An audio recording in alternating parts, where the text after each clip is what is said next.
இந்த கொஸ்டினை பாருங்கள். பேசின் உடன்படிக்கையை பற்றி கேட்டிருக்காங்க 1882. சரியானது எதுன்னு கேட்டிருக்காங்க. பேசின் உடன்படிக்கை பேஷ்வா 2ஆம் பாஜிராவ் மற்றும் ஆங்கிலேயர்களிடையே நடைபெற்றது. சரியானது. பேஷ்வா 26 லட்சம் ரூபாய் வருமானம் தரும் பிரதேசங்களை கம்பெனிக்கு நிரந்தரமாக விட்டுக் கொடுக்க ஒப்புக்கொண்டார். இது சரியானதான்.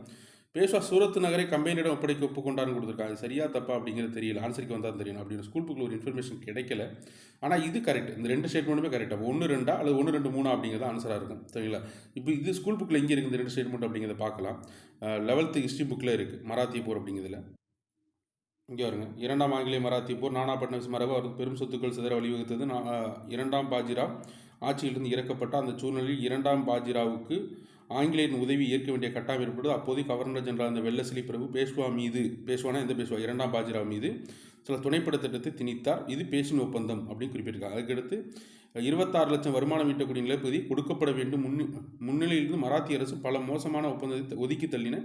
2வது மராத்திய போர் மூண்டது. கடும் எதிர்ப்பை மீறி அப்புறம் என்ன கேட்டால் எந்த பகுதின்னு கேட்டால் அகமது நகர் புரோச் மலைப்பகுதி முழுமையாக கிடைத்தனு தான் கொடுத்துருக்காங்க. துவாப் அப்படிங்கிற பகுதி தான் கொடுத்துருக்காங்க.